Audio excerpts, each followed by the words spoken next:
Passenger train 5327 is departing from Moscow, headed to St. Petersburg.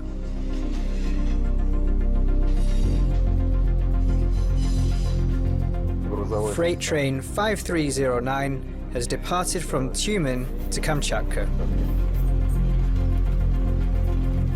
Military train 5204 is moving from Sochi station to the naval base.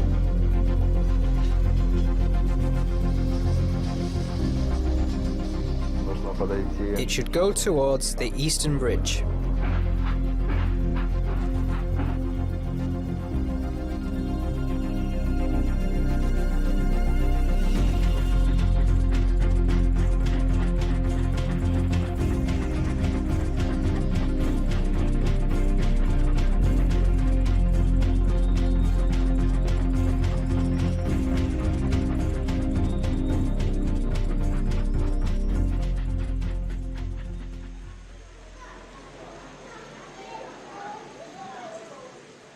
It usually happens that when people talk about a project like this, they have three basic questions about it.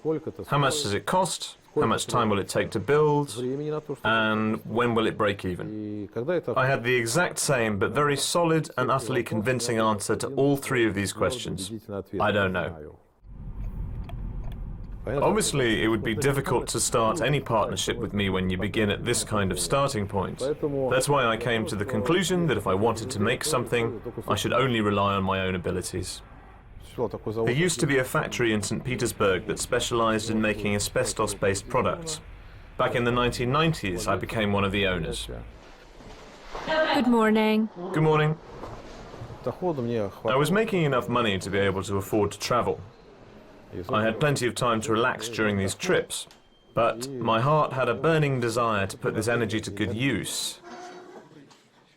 At first, I wanted to create a model of nighttime St. Petersburg. But when you sit down at the table, that's when you really get your appetite. I realized that St. Petersburg wouldn't be enough. It would be too local and too small. It seemed to me that I could try to achieve something bigger. Gradually, it turned into the idea of creating a large-scale model of Russia.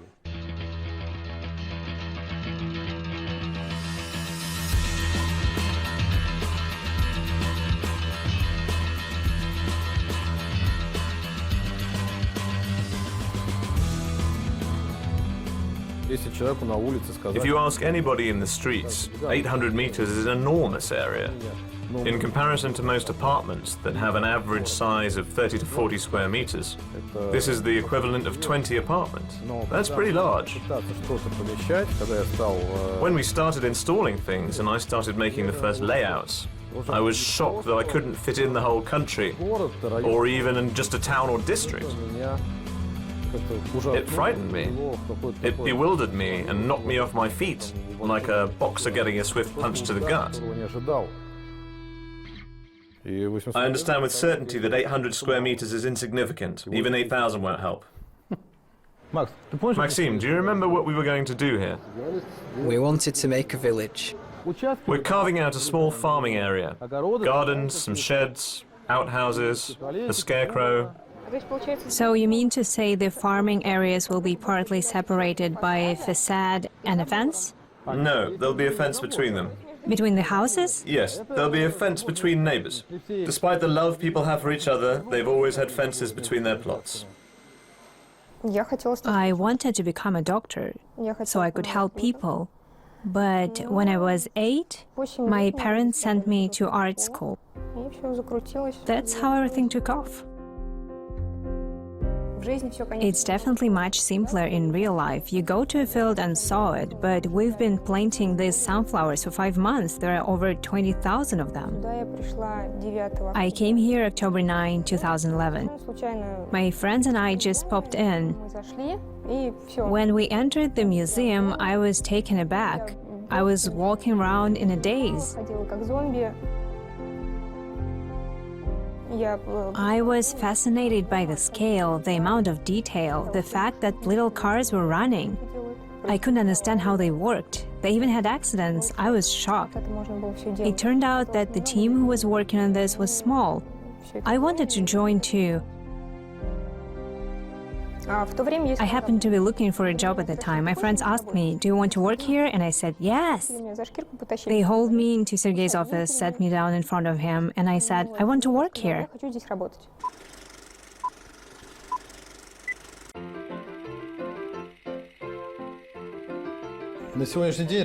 Russia is the largest country in the world, at least in terms of area. That means that if I set the goal of making a model of it at a scale of 1 to 87, I would need to have an area equal in size to a country like Great Britain. At this point, it was extremely hard, really difficult to understand what I had to do. Then I realized that in order to compensate for this, I would have to get rid of some things, leave out certain details, and not add others. We worked for 12 to 14-hour shifts a day, but the model itself was being worked on around the clock day and night. I was practically living there. Above all, I was able to put together a team of top-notch people, which is extremely important. They believed in the project and considered it to be a part of themselves, a part of their lives. Alexei, look, we're going to start putting it on the rails. It has to be placed in such a way that visitors can see it. When I first came here, the western part of the project was just a frame covered with plywood, you know, a flat table. On the eastern side, they were starting to build the landscape. I was just amazed by the scale of the project. I could see the potential of what might come of all this. I started working here as a model maker, so from the very bottom. Then I was promoted to railway manager. Konstantin, I need another wire. Well, if you compare us to the real country, to the real Russia, I guess I'd probably be something like the Minister of Transportation.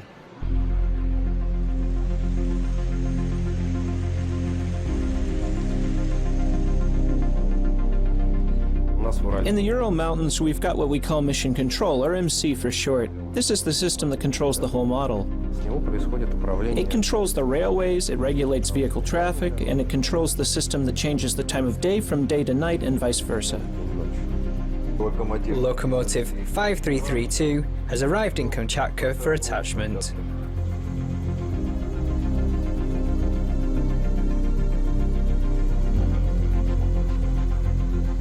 It's on the rails, ready for launch.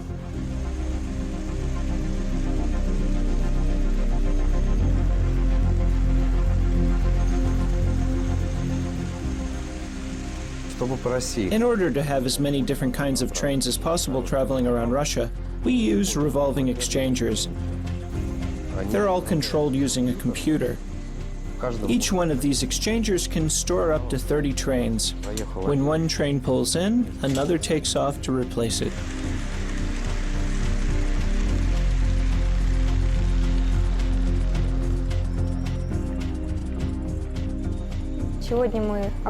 Today we discussed a new scene in a village not far from the northern region. I've already started working on it. Work on any scene starts off by building a landscape characteristic.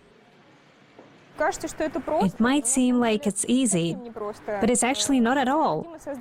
You need to create mountains, hills, and various terrains. For example, to my right, we have a winter scene that I spent a whole year working on. This is how it turned out in the end. We had a lot of challenges along the way. Like, for instance, we didn't know how to make snow piles, ice ridges, or snow banks. We had to glue icicles, create transitions from winter to autumn, make different slides, show people playing in snow, put together winter parks, and build a snow-covered piste.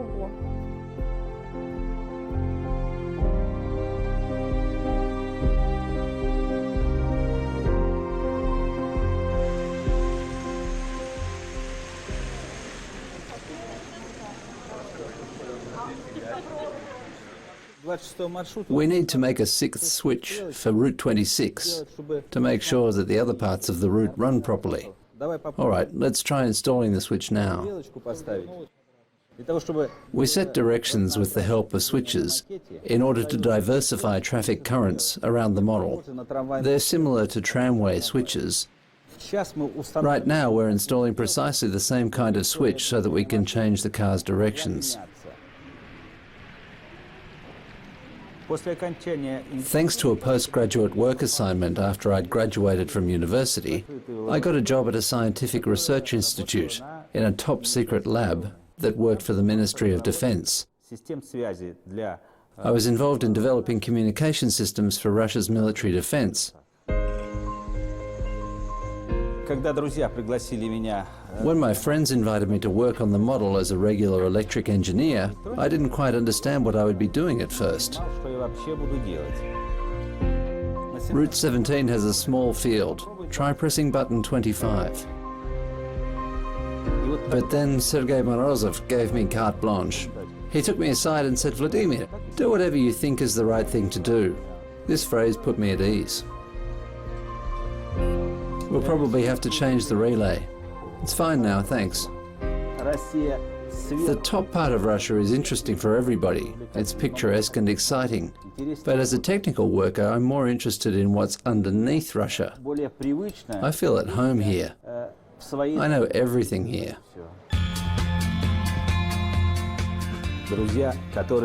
My friends, who I worked with at the Top Secret Research Institute, are still working there. They recently asked me to join them, but I've already given my heart to the model. What can be more wonderful than this? The whole thing is a marvel. Sometimes I have this thought, this dream of becoming tiny, 1/86th of my size, and walk around our little Russia here just talking to all these small little people.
We wanted to create a realistic model that would represent life, that would depict life as it really is.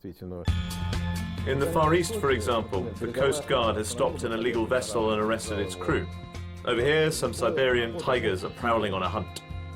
On this small riverbank in Siberia, prospectors are sifting for gold. In the taiga, tourists have run across a mother bear and her cubs and received a fright. There's also a reclusive hermit living in the taiga. In the north, scientists have found the remains of a woolly mammoth. In nearby rawhide tents, reindeer herders' wives are preparing dinner.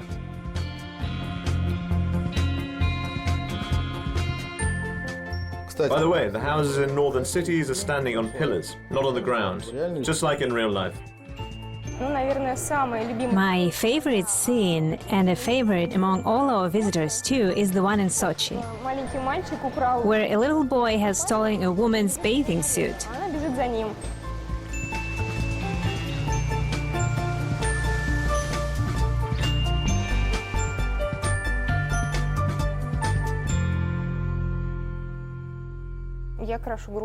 I am painting the ground for a field, vegetable gardens and a forest.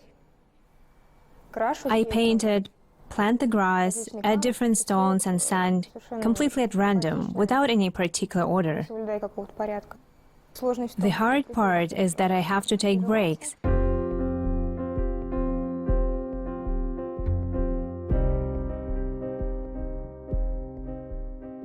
The day on the model lasts 15 minutes, while night lasts 2 minutes, and it gradually falls from east to west.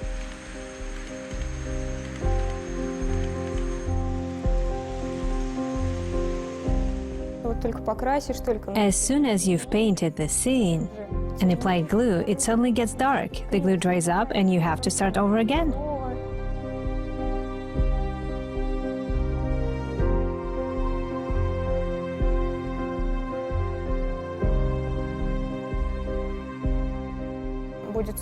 We'll have a thick forest here, a tree-belt area that separates the village from the railway.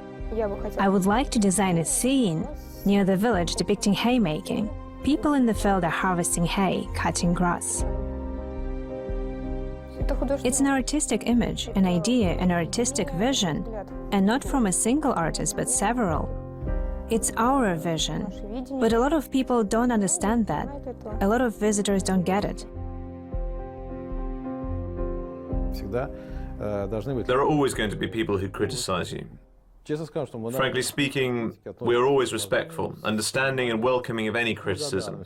For example, in our Far East region, there's a military airbase that has combat helicopters sitting on the helipad. One time, a man came up to us.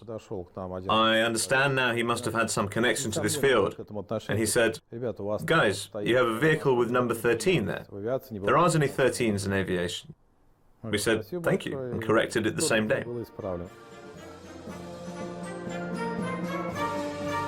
Although very often it's offensive and really just a pity when people start criticizing us without having looked at the model all the way through. They'll say things like, "You have submarines there, so there should be a roasted pig." But we do actually have a cook standing there holding a roasted pig to meet the submarine upon its return. We knew they had this tradition in the Navy and we portrayed it. It's also hard to imagine Russia without its famous wooden architecture. That's why we have showpieces of unique buildings that were made without using a single nail. To be honest, I lost count a long time ago of how many people are currently living in our model of Russia. But I know for sure that the population can be measured in the hundreds of thousands. Look, the police are making an arrest over there.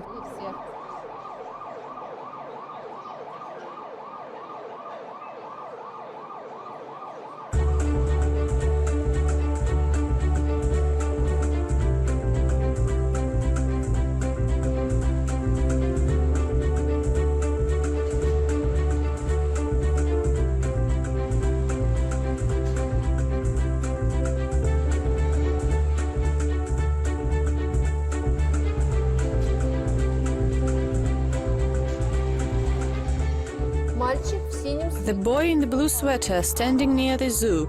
Please, don't touch the model. After one group visited us, a helicopter's rotor blades were bent. It required a lot of work to restore it. Occasionally, little toy people go missing, or they might be missing a body part like a head or a leg. We have a specially designed rally where the inhabitants of our model are protesting. They aren't protesting against any political system. Instead, they're protesting against the sometimes terrible treatment they get from visitors who vandalize them. They're standing with picket signs, demanding that people respect them, that they don't touch them or break them.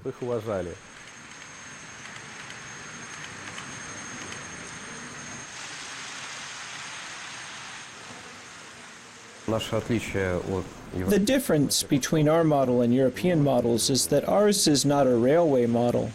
It's a model of our country. The railway is not actually the key component here. It only serves to bring life to the model. If you travel throughout the real Russia by train, it would take you almost a week to do so. But in the model, the train from St. Petersburg to Moscow runs for 15 to 20 minutes at an average speed of 20 centimeters per second.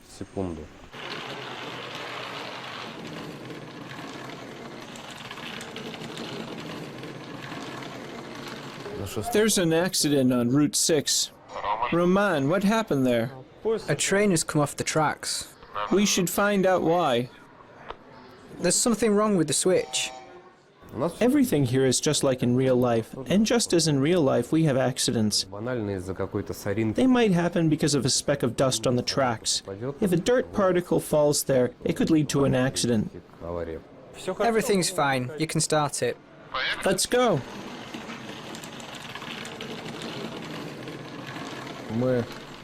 We've always had a few countermeasures to prevent dirt since the very beginning of this project.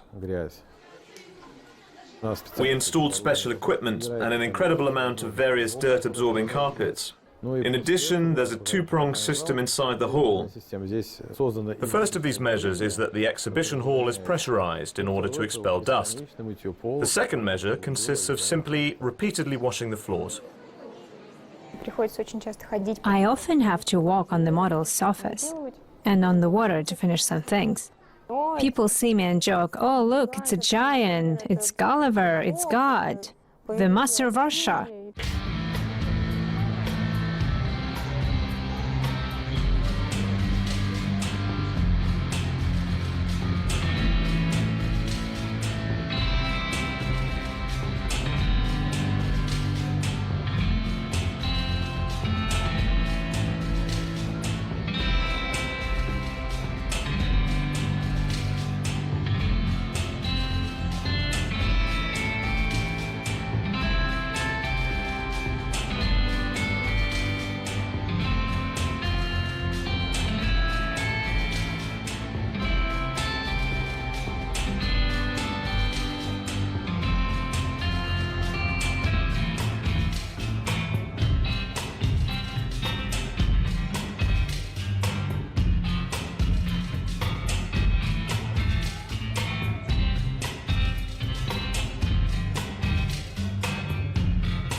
I really wanted to depict pre-revolutionary times and victory in World War II. I almost immediately came up with an idea of how to do it. We created a huge film studio where they kind of shoot movies, and we've reconstructed it all there. We have a scene of the royal train arriving. On the opposite side, a locomotive is pulling a flatbed loaded with filming equipment.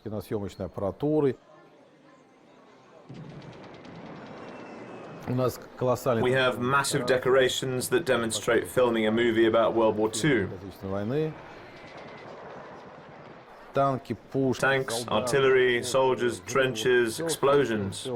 Everything is on display there. The quality of detail is such that you basically can't fully examine these scenes without using binoculars.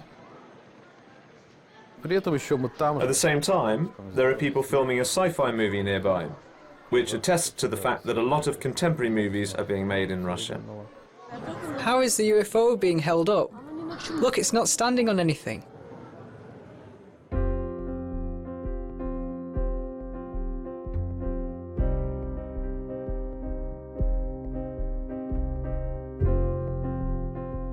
I'm placing houses, dividing plots, and putting cars in place. Some people have already arrived at their country house, some are still on the way. The houses are very beautiful, they've got carved shutters and extraordinary local residents.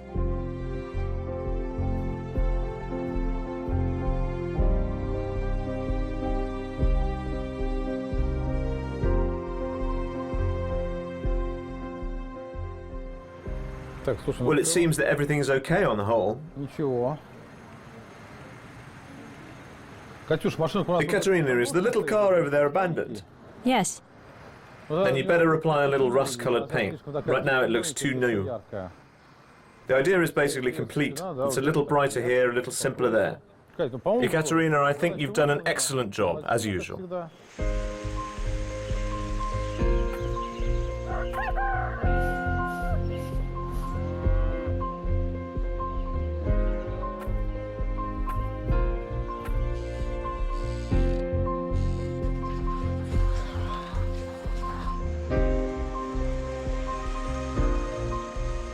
Now that I think about all the challenges we faced, the difficulties and complexities, it seemed like we wouldn't be able to do anything with them.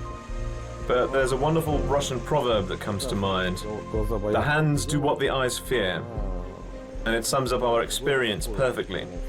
We were definitely scared, but we kept on going. A person would have to be crazy to sign up for this project. Sometimes we can't believe it ourselves, that we accomplished all of this.